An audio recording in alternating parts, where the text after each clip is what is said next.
The legendary Peavey 5150, the amp that revolutionized heavy metal guitar tone. If you want awesome metal tone, you have to get one. But only the rarer, much more metal block letter version is ever going to be good enough. Now, after the passing of Edward Van Halen in 2020, the price on these things exploded. And if you could actually find one, chances are you are going to be ripped off by the greedy resellers. Once upon a time, these were quite affordable on the used market. I picked one up in 2005 for a whopping 600 Canadian dollars. Adjusted for exchange and inflation, that's still only $690 in US currency today. But then something interesting happened earlier this year. Peavey made the block letter available again, brand new with a warranty. If you drop thousands on one of these, there's a very good chance you might have been ripped off.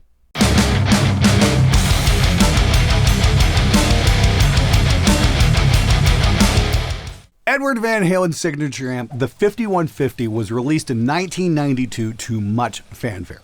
I remember going to local gigs and seeing them start to appear and being very impressed with what I was hearing. It was pretty different from the typical JCM 800s and 900s that you would see at the time. Of course, this was completely dependent on the cabinet you hooked it up to. Basically, as long as you connected it to anything but the 5150 cabinet, you would get great results. Let's put it this way. There's a reason that the 5150 head is a very popular amp. There's also a reason why nobody wants the original cabinet that actually shipped with the original 5150. Let's make no mistake, the Sheffield 1200 speaker that was loaded into this cabinet was a sonic atrocity and had no business being anywhere near such a fine amplifier. So what's the big deal with the block letter? What changed and by how much? In the 90s, the 5150 began to appear on records. Records a great many of us would now call classics. Carcass Heartwork was a 5150 plugged into what was known as the Franken cap. Two Marshall 4x12s with the backs removed and sealed together.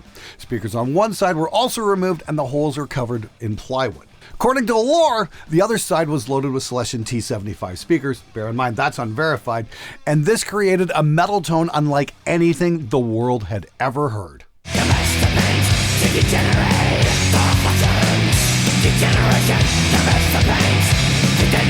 And if it does turn out to be the T75, that will go down as the greatest T75 sound ever recorded. It also doesn't hurt to have Colin Richardson recording your band. Machine Head went on to record Burn My Eyes with the 5150 and a cabinet loaded with greenbacks.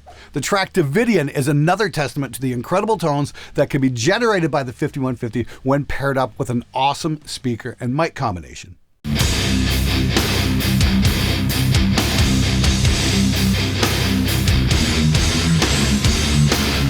The sound was there, and everybody wanted it. But suddenly, the 5150 changed. The block letter EVH was gone, and it was replaced with the signature of Edward Van Halen. Many claim that the sound of the amp changed with it. Now, the reason for the change? Electro Voice. They felt that the EVH lettering was too close to their own logo, EV, so they sent Peavey a cease and desist letter. And instead of telling Electro Voice to go pound sand, Peavey caved and changed the lettering. But lettering doesn't change an amp's tone. What else happened? Well, the bullshit started flying with all kinds of insane claims that Peavey had changed the circuitry for some unknown reason. Peavey, of course, has denied this since day one. Also, right around this time, with the amp sales picking up steam, Peavey ran out of stock of their original Made in USA Sylvania 6L6 power tubes and was forced to ship the amp with Chinese-made ruby tubes. And we all know that the sound of the amp is in the power tubes, right? You serious? Well, that's what the claims are anyway. I've researched this extensively, and in a blind test, nobody could tell the difference of tubes in a full mix. I'll have a link to that video at the end of this one. It's a very revealing video about what different tubes actually do.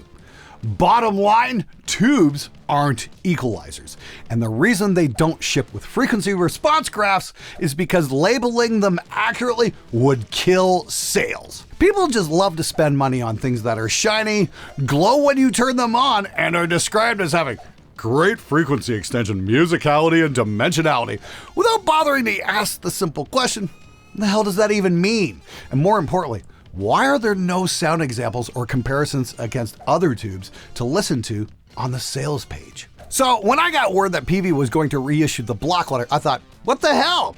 Other than the magical vacuum tubes made from unicorn farts, fairy dust, and Eric Clapton's vomit, I thought they didn't change anything. Last spring, I got a chance to sit down with Fred Poole from Peavey at NAMM and got the story. Now, Peavey had heard so many tall tales about the original block letter that they found one, stripped it down, and compared it against a freshly built 6505 amp. Now, besides a badge change in 2005 due to Edward Van Halen's contract with Peavey ending, this is still the same amp design that was used in the 1992 amp. At least that's what they hoped. And upon close examination, it was indeed the same circuit. However, one of the components had been changed by a supplier, and they never bothered to tell anybody at Peavey. Ooh, the plot thickens. Something got changed with the transformer. So, Peavey went to great lengths to recreate the original transformers of the 5150 block letter and released the 6505 1992 original. At $12.99 US brand new, it's completely destroyed the greed on the used market for an original 5150 block letter. What was fetching in upwards of $3,000 last year has now come down dramatically in price. But these guys here are dreaming if they think that they're gonna get more than retail for a used amp. Except, of course, for this delusional bastard. Remember, guys, made in the USA tubes mean better sound. Why? Well, that's not being advertised with the amp, nor are any kind of frequency response graphs being provided showing the sonic superiority, nor any recordings of the amp for that matter. But that's not important because made in the USA tubes mean better tone. Because we're just supposed to know that, apparently. Stop asking questions and start spending because this is your chance to own an original block letter with made in the USA tubes. Seriously, dude, how long are you planning on listing it for this price? And what makes you think you'll ever see that kind of money on it? Please, put down the bong and come back to reality. Now, while I don't have an original block letter, I do have a 5150 signature model from the 90s. It's an amp that I know very well, and it's wound up on a lot of records in here. And I've made many notes while working with it over the years. And eventually, after much trial and error, and by that I mean much error, I finally managed to wrangle a tone out of it that didn't make me want to give up recording.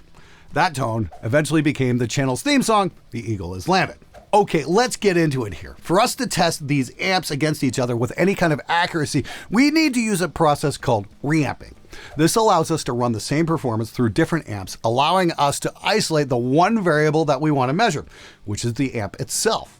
All the settings across the entire signal chain are equal, and the amps have been level matched so we don't encounter that louder is better fallacy that is so easy to overlook. Signal chain here is 4 rhythm tracks, 2 on the red channel using the amp's distortion, and 2 on the green channel using my signature Northern Mahler distortion, available at smgpedals.com. Links in the description. Cabinet is the Harley Benton Vertical 2x12, and it's mic'd up with a Lewitt 440 DM and 640 TS.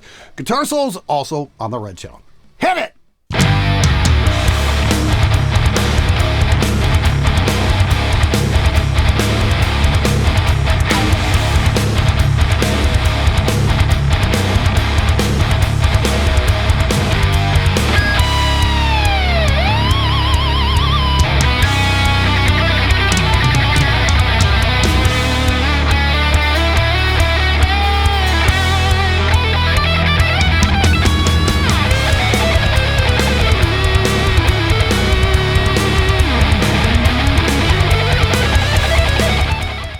Now, to really get into what's going on, I've done some null tests and I've also taken some frequency response graphs. But before we get into that, let's hear a word from this episode's sponsor, Spectre Digital.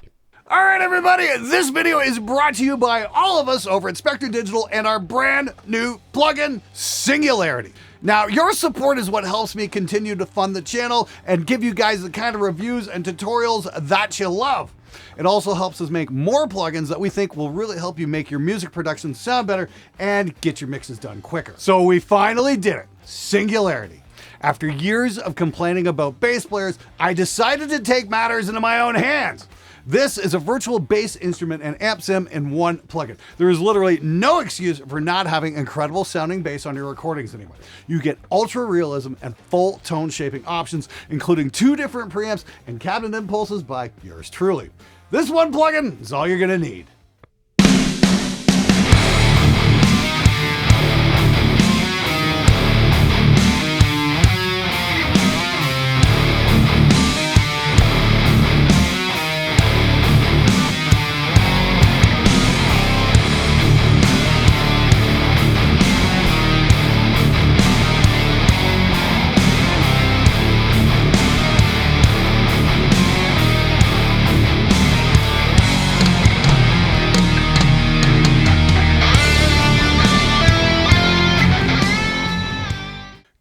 killers, you finally won't need to re-record the bass parts anymore. Because if your band has a rule number 2, then Singularity is custom made just for you. Whether you're at the demo stage or at the critical stage of making an album, if your bass player just can't deliver the goods, then Singularity is going to rock your production. Links in the description below. Go grab it now. All right, so the first thing I did was I reamped the 5150 red channel, and I did a control because I want to see exactly what happens if I reamp the exact same thing, the exact same way with no changes at all. So I did the exact same take. And then I flipped the phase on both so I can see just what kind of cancellations I'm getting with absolutely nothing changing at all. And it sounds like most of the signals being canceled out. Obviously, I can't match the speaker excursions exactly because we're in the physical realm, and timing might be slightly different because we're only at 48 kilohertz. Next time I do this, I have to try it at 96. So let me show you guys the sonic difference on the red channel between the 5150 and the 6505, which I've got right here. So here's 5150.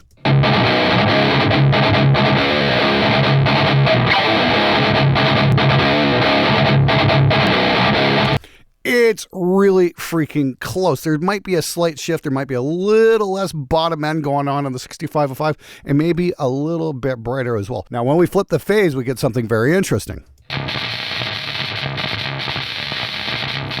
We're not getting the total cancellation like we would with a control. We're getting quite a bit left in the top, actually. And so we can confirm this by taking a measurement in a neat program called Room EQ Wizard. Ethan Weiner, who's a guest on my roundtable from time to time, suggested I check this out and do some measurements with this. And I gotta say, yeah, it really helps take a lot of the guesswork out of what's going on here. So this is the 51 to 50 here.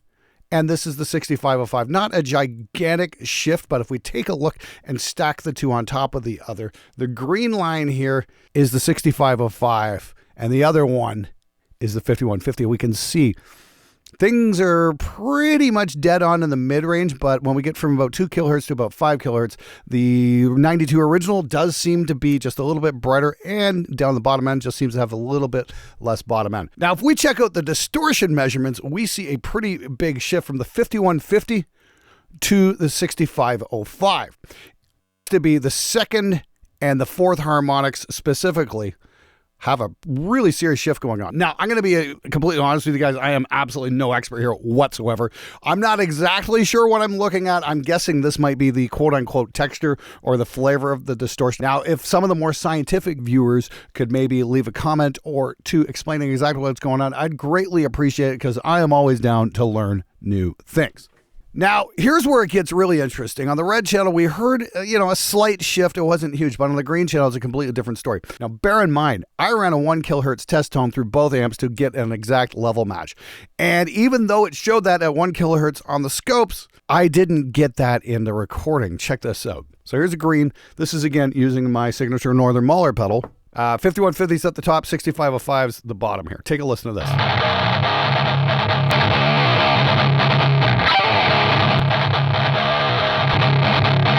Now that was supposedly level matched, and we've got way more bottom end and even more signal coming out of the green channel on the 6505. It's not even close. And when we phase flip them, that is a whole lot of signal being left over. And that can be verified once again by checking the frequency sweeps here. I've got the 5150 green channel as the yellow line here, and then the purple line is the 6505. If I'm getting the colors wrong, my apologies, I'm partially colorblind. So the measurements definitely show something going on. There's a bit of divergence there in the mids, and it really becomes apparent right around 2 kilohertz to about 4 kilohertz. There's definitely much more going on in the 6505. And once again, when we take a look at the distortion graphs, we go from channel to channel. It's not even close at this point. It's just, there's a massive shift going on with the 6505. Isn't it great when we can take measurements instead of having to rely on, well, I heard a difference. Bottom line, there is a difference between these amps.